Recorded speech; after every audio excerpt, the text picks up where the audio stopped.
Hey, what's going on, everybody? Aaron Guyette, and I am here with Josiah Ivy, and we are going to talk about him. Yeah, all about me. Yeah, the whole thought is just people could get maybe an understanding of your calling, uh, why you think you're being called into the pastorate, um, or pastoral role or pastoral Yeah, role. pastoral Yeah. role, pretty much. Is called into seminary, called into ordination, Hmm. and then how you think that's gonna pan out, and or the myriad ways that that could pan out, maybe, Yeah, and then how, from an education standpoint, and then also from like post education, post ordination, yeah, church planting. So this is about building the kingdom of God. Not all of us are called into the pastorate, but that doesn't mean that we can't support those that are. So, yeah. yeah, Why do you believe, or what brought about, or how did you know that you were being called to be a pastor? yeah. So I grew up in a Christian home, and my dad, he he had wanted to be a pastor. We had moved to Seattle to go start a church out there. That didn't really take off too far. We did a few home churches and things. My dad went and got ordained by my grandfather, who was a Calvary Chapel pastor. Um, and so that sort of like the pastorate has been in my family for at least two generations now, um, at least in a sense. And my dad did well in teaching us to love the church and want the church to do well and act as it should as the bride of Christ, and following after the rules and the ways in which Christ commanded us to act until his coming or until we're restored, until the marriage feast. Um, and so, anyways, with all that being said, we did a lot of street preaching growing up, or at least my dad did. We would go out and picket specifically Planned Parenthoods with Christian anti-abortion signs. There was a need that we saw to show the bloody work that's being done in Planned Parenthoods, and so we would go out and show graphic images. All that meant a lot of conflict, so I had to, at a pretty young age, I would go out with my dad and I would deal with this conflict, and so did that for a few years off and on. And then when I was 16 and got my license, I went out to a Planned Parenthood by myself in Everett, Washington, nearby, and I would start to just kind of be out there, and then I would start talking, and I was a little overzealous and would talk a lot, but sometimes it was just like I had the loudest voice and I've been doing this the longest, so I had a lot of things that were helpful to say. Um, and so I was out there one day and I was talking to a father, um, and he was trying to tell me why he wasn't his kid, and I was talking to him and laying out, no, this is your son and your daughter. You need to be a man and take care of them. And I got through this conversation, and one of the gals who had been coming out for a while, she's like, "You should look into being a pastor. You should be a preacher." And I wrote that off because in my mind, that sort of responsibility was a bit too much. And so I heard it. I didn't want to take it. Um, I had had people tell me before that I was, because I have a fairly charismatic background. And so I grew up with people telling me in a couple different situations that they thought I was going to be a leader of some sort. And so I had that in the back of my mind, and I was like, all right, well, maybe someday, but I'm not really going to think about that right now. I got too many other issues to deal with. I was very much tormented with a lot of my own sins at the time, and so I was still learning what it meant to entrust my entire life to Christ. So going out to this clinic, we had that happen. I had talked to my dad later on about it. He's like, "Yeah, maybe look into it," but I wouldn't think too hard about it. I think at this time um, at the time talking to my dad, I had thought about it some more and just been like, I really don't want to do it. But having heard other stories from people who've been called into the pastorate, like the desire to not be a pastor but still feeling some sort of call to be one, whether being told you should be one was usually an indication that they would be a pastor. Um, and so that was kind of one of the more solid moments where I was like, okay, I think I should maybe look into doing this. And so as that was 4 years ago now. And so I've kind of been talking to people off and on about it, and more or less my thoughts on the subject has been that people have put me into leadership positions, and I have taken part in leading my siblings often, in a way that I think has not been unhealthy, has been helpful. I've been learning, practicing for becoming a father, um, and so far, from what I can tell, and the fact that no one's really, other than just corrections here and there that I've done my best to take on and listen to, like I haven't been told I've been doing poorly. So because of that, I've had other people tell me you should actually look into becoming a pastor. Here's a place you can go. So I looked into a place called New Geneva Academy, and I got accepted into that. And so now I'm just kind of waiting before I move in there. I've got a few more things to figure out before I finally decide to move out there and get started with that. So if you were to go to New Geneva, where is that located? That'd be located in Bloomington, Indiana. Is where I'd be going. There's a few different churches in the more central Midwest, that are connected to the presbytery that this church is a part of.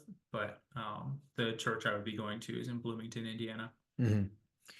And then, so then let's talk about, so there, and there's obviously more than one seminary that's Mm-hmm. alive and well. So there's other Yeah. options, which I don't think we need to get into the weeds or the details of. But let's say, okay, so you go to a seminary, or you go get your ordination, or you go get your MDiv, or you get your, whatever it is, right? That which is also your ordination, right? Where Mm-hmm. um, so then what I know when we originally talked, you were stoked on the idea of coming back and establishing a church at Clark Fork. Mm-hmm. Is that still a potential, or has that adjusted, or is there other options, or is there Yeah. myriad options, like, okay, this or this or that or this? As far as where I want to go, there's mostly just one option. That's just generally like within an hour of Sandpoint. I would actually really like to try and be closer to Sandpoint, into the hub of commerce that we have in our area, so that um, I'm around where most of the people are. And why is that? That's because recently we went to, well, I mean, before I was thinking definitely Clark Fork, and then I realized the need for a community that's close by through a conference that we went to called Building Christian Boroughs, in Ogden, Utah. But through that conference, I was listening, and just it started to click that I want to be part of a church where I'm not having, or other people aren't having to travel 45 minutes as best as possible to be part of a church community. Because currently that's what I'm doing. I'm Mm. traveling to New Song about 45 minutes to an hour to get there, Yeah, and an hour to here just to an hour to record here a just to record a podcast. And that's something I'm willing to take on. Like Yeah, I for sure. I For want the sure. Christian community more than I care about how much money I'm spending on fuel in this specific situation. Yeah. Um, but that is still something that I know is hard to deal with at times, and I don't want to make that the norm. I want to make it, if I were to come back and start a church here, that be the case. And Yeah. the other thing is I'm not necessarily set on being here in North Idaho, Yeah. but it is where I want to go. It's more just, It's I think the wherever the word, Lord puts you, wherever the right? Lord puts me, wherever I get called, when it Yeah. hits time Yeah. for me to get Yeah. called, that's where I'll go. But Yeah. if I get a chance to decide, it will be North Idaho. Yeah. So, and calling to ordination is the pretext before getting Yeah. called to a church, right? Yeah, Obviously. exactly. But that doesn't mean that there might not be a situation where you're called to a church, and part of that church is that church, sponsors you Hmm. in Mhm. your seminary, in your ordination, right? Yep, exactly. As well. So obviously not putting that out of the picture. Um, so and what you're saying is where more people um, are you seeing that they're specifically, let's talk Sandpoint Mhm. and Clark Fork, maybe Clark Fork is largely unchurched as well. Yeah. But there's obviously far less people in Clark Fork than there is in Sandpoint. Mhm. Are you seeing some sort of need, deficit, issue, anything like that in Sandpoint, and then even in Clark Fork, and Mhm. and then obviously wherever the Lord calls you? But Yeah. I mean, I would say there's definitely a bit of, well, there's quite a bit of unchurching, like North Idaho. I've been here for about 2.5 years, and like there's a lot of churches, there's a lot of professing believers, but there's not a lot of people who are willing to, in most cases, submit themselves to a church authority that can actually lead them and grow them.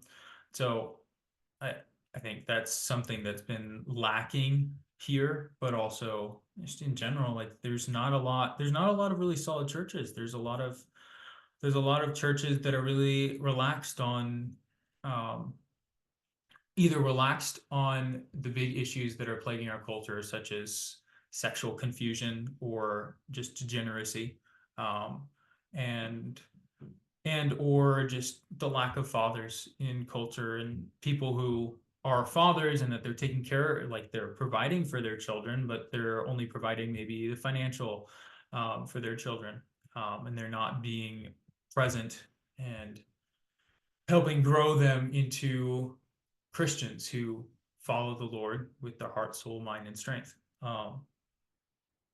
And so like that would be the sorts of things that I see a need of out here.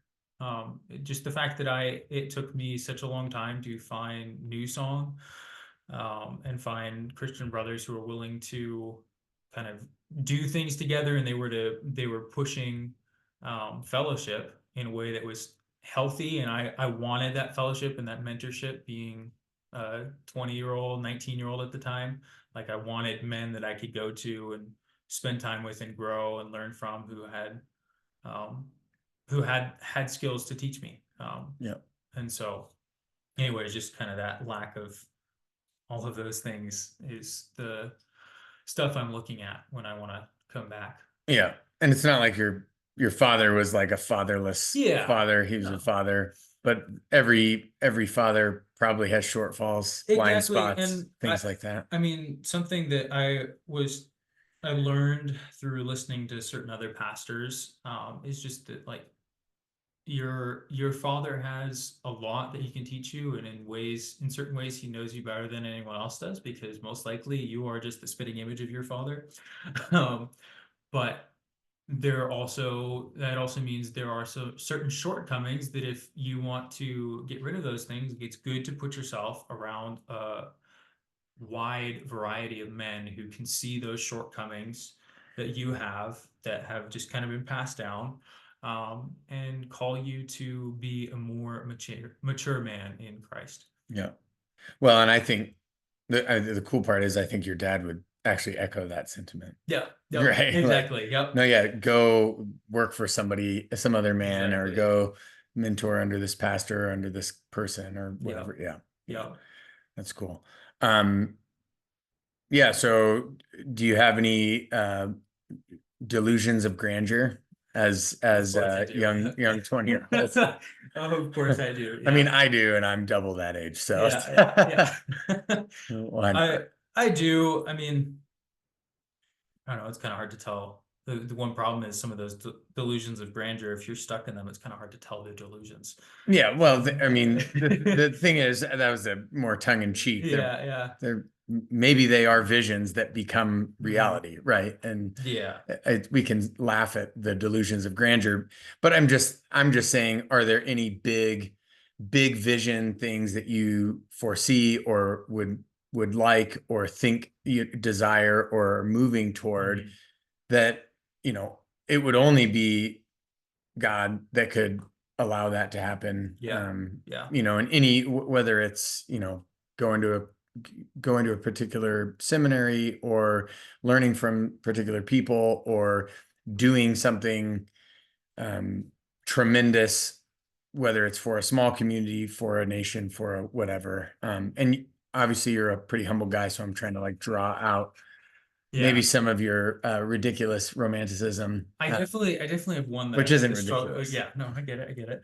No, I would say there's one that has my one bigger ambition is to bring about more unity than I've been seeing in a lot of the reform community, or just the church in general. All of these denominations, they and the fights between them Mm, and the factioning that comes through it has been something that has agitated me for most of my life, and I've been trying to puzzle through, or at least most of my life, thinking about it and being around it. And so I guess my delusion of grandeur is being a moving force in bringing about some sort of or a unity in the American church, that causes the different denominations to um, set aside a lot of these disagreements that they have and be willing to be humble and listen to all of these other people who maybe are being enemies to them. They're not being helpful. They're just trying to pick a fight, mm. but are willing to listen to them and still try and come alongside them, and that there be that sort of revival, you could say, of church unity. Yeah. Um, so that would be probably my biggest delusion of grandeur. Yeah. Yeah. Well, the interesting, there was a point made by, I think it was Joel Webbin, and then another point made by Doug Wilson, Mhm. the infamous or The famous, whatever. infamous. But no, and the point was, so one of them was it was Joel Webbin that talked about votes, right? And then Mhm. votes on the federal scale. Yep. Um, if just 1% votes that were throwing away their votes in, and really I could make this apolitical, red or blue counties, Mhm. wherever you sit. Um, Obviously, I'm red Yeah. because I believe that the sanctity of life starts at conception. Yep. So that's a pretty easy one for me, and that's a big issue because Yeah. obviously I have young kids. I have a baby in the womb, so Mhm. that's a big close to my heart one. That's an easy one. And then, there's some other, I'm in the Department of Defense, so there's some other pretty stark realities there. But I also understand because I'm a neo hippie as Mhm. well. Yeah. So I understand the issues of Yeah. war and how, we're bullies and all that stuff. But regardless, Mhm. if just 1% of the Christian people that were in blue states moved to red states, the whole voting dynamic would have changed Mhm. immediately, Yeah. right? So that's the Mhm. powers that you're talking about. Yeah. The other one is, I think a more important one, and that's the Department of Education would cease to exist if every Christian family, every family that claimed Christ Mhm. as their Mhm. Lord, Mhm. stopped sending their children to Caesar to Yeah. be lorded over, Yep. right? To Yep. learn from that Exactly. Lord, and sent them to, I mean, there's and a bunch of different options: classical conversations as a homeschool option, classical Christian schools as a private education option, and of course, you're spending your money um, either way. Mhm. But would you rather not, spend your taxes and then get a child that doesn't know how to think Mhm. critically, that doesn't have a Christian worldview, Yep. Yep. that now is actually doing the bidding of the people that are literally rebelling against God? Yeah. And so I don't think I don't think there's some sort of disunity from Mhm. that stance, right? Yeah. And the disunity might be in eschatology, Mhm. and it might be in the doctrines of sovereignty or the Yep. doctrines of grace or something like that. And I think those are important issues, and I think we should discuss them, and I think we Yep. should discuss them openly, and I think we should have face-to-face conversations Yeah. about them, not online, Not online. No. punch matches, or Yeah. whatever, because that just devolves into It does every debauchery and single time. ridiculousness, They and start. nobody's mind has changed, No. right? Exactly. um, but to learn and do life with each other. And it's like, well, we could get around these issues that I don't think there is disunity on. Mhm. I think people want, I don't think anybody looks at their child and goes, oh, I really wish my kid thought poorly Mhm. and didn't have good critical thinking skills, didn't understand the classics, didn't learn another language, did had low Yeah. expectations. I really want low expectations for my child. That would Yeah. be really awesome. Like nobody wakes up and looks in the mirror and says that. No. And so it's like we could have unity on those Mhm.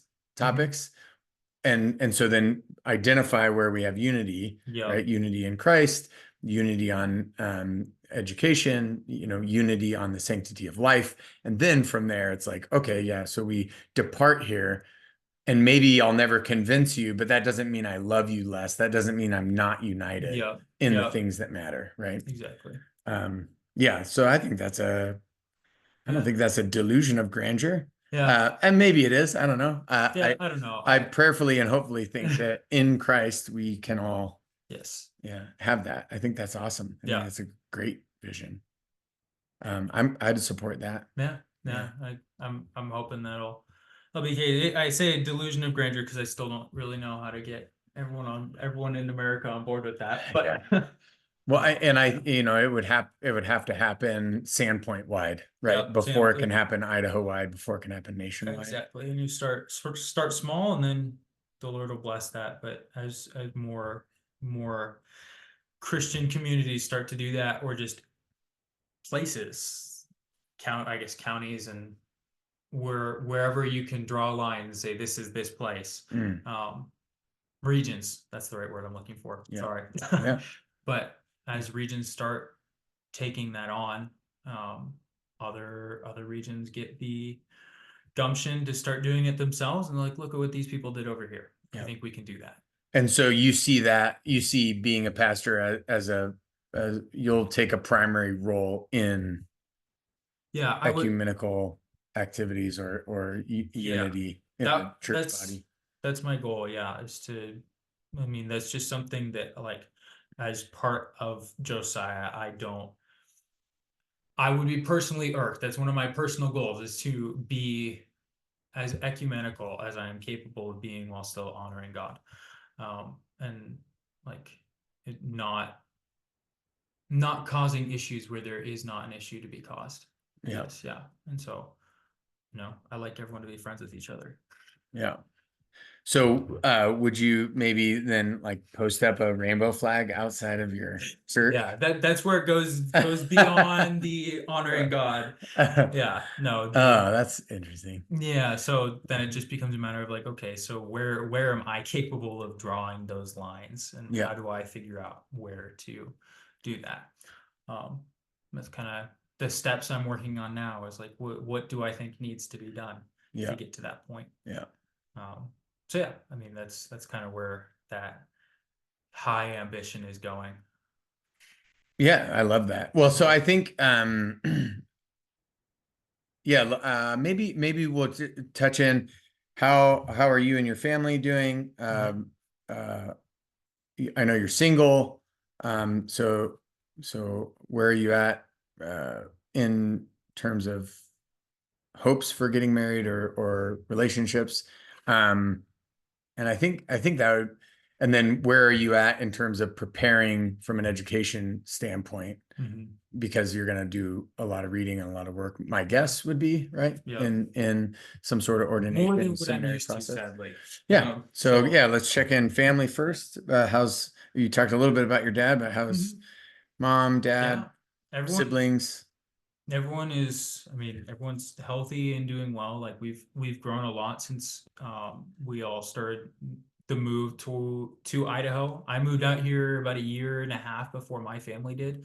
Um, and then I was kind of living out here for a while, and we all had plans to be out here, but my dad had to stay back and get some things situated back at home before he could move out the rest of the family. So through that whole process and us all kind of growing and me growing and maturing and all my siblings growing and maturing, like we've grown much closer as a family, which has been really beautiful to see, and it's made me very happy to see. Um, and You're so gonna throw a wrench into it. Go to yeah, now Indiana I'm gonna go to Indiana. or Moscow. Moscow. We're still thinking on that one. Um, but yeah, so family's doing really well. I mean, I love my parents. They did a very good job of showing a lot of affection with each other and just like in front of us, letting us know that they loved each other, and they've done that for all of our siblings, and they've just gotten better and better as they've learned to do it. Um, and so me and my two next youngest siblings, Jael and Enoch, they have Jael's 18, just about to go get married and move away as well. And then my brother Enoch's still at home. He's 17 right now. But we've kind of just taken part in raising our youngest four, soon to be five siblings outside the womb. My mom's pregnant with the fifth of the younger batch. So I guess that'd be the eighth. My mom's pregnant with the eighth kid right now. So, anyways, we've taken part in raising them, and so I think that's also been helpful for their development. They're all way smarter than us older siblings. They've just been able to pick up reading and speaking and everything so much faster. Um, so yeah, I mean, I'm the oldest of all of them, and so I've taken on that role of being the guinea pig test child, but also I've tried to do my best to. I've said this before to a few different people, but and be a second dad to them when my dad's off at work. It's not like he's doing a bad job and not spending time with them, but just when I'm able to help, I try and do my best to pass on my father's instruction onto my younger siblings Yeah. when he's not able to do it. You're So you become the representative. I am the representative for my father at Yeah. times. Yeah, that's Yeah. that's a good way of putting it. Yeah. Cool. So then you're single and just plan on staying single for the rest of your life? Oh, Taking a vow I of celibacy, is I that? ain't no Catholic priest. uh, yeah, no, I am definitely not single, or I am definitely single currently, but Definitely I don't want to be definitely single. don't want to That be was a single. I do not, yeah, Freudian that slip. was a Freudian slip. I do not have the gift of celibacy. And so, and what I mean by that is just like You're not Paul. I'm not Paul. I don't have any desire to not get married. I always struggled with the wonder, do I just need to learn how to not get married? And I did need to learn that because getting married became an idol for me through my early and up until very recently in my teens. And then the Lord took that away, and I finally was able to kind of start focusing on something other than just getting married. And Yeah. so that was really Which has been this and work, yeah, would pretty you much. say, Yeah, in this church? this and work and church Yeah. and like Yeah. yeah, and I think a And breakup is kind of what sparked it yeah, as it do, as it will. as it does that. But that kind of let me kind of figure out, oh, I need to go do this. I need to go try and go through school to become a pastor, go through seminary, just get trained up to be a pastor if that's what I feel called to do. And we'll see where the Lord takes me. Sweet. So yeah, there's one other thing too. Yeah. And so then the last is education, preparation, Yeah. book reading, Bible reading. Yeah, I think the best I've been able to do up until very recently has just been getting a lot of as much Bible reading in while I've been working longer hours than what I would have liked to, or is beneficial or helpful to reading. So I've been managing to just try and consume the word and pray regularly in the mornings and just throughout the day. More specifically, like I'll set aside a time when I'm driving to work or when I was driving to work to pray. Um, and then I would, if I couldn't get up in time and read my Bible before I left for work, I would just end up listening to um, an audio Bible as I was going to work and just trying to consume as much of it as I could. And so I recently just left my last job, and so I have much more time to kind of prepare for the school that I've been, this New Geneva Academy, trying to go there. And so I've had to kind of step back just a little bit and make sure this is definitely the way I want to go. There have been some things that have come up recently to make me try and figure that out, but I Yeah. mean, other than that, I'm just trying to get ready for that now when I'm not weighed down by a bunch of other work tasks.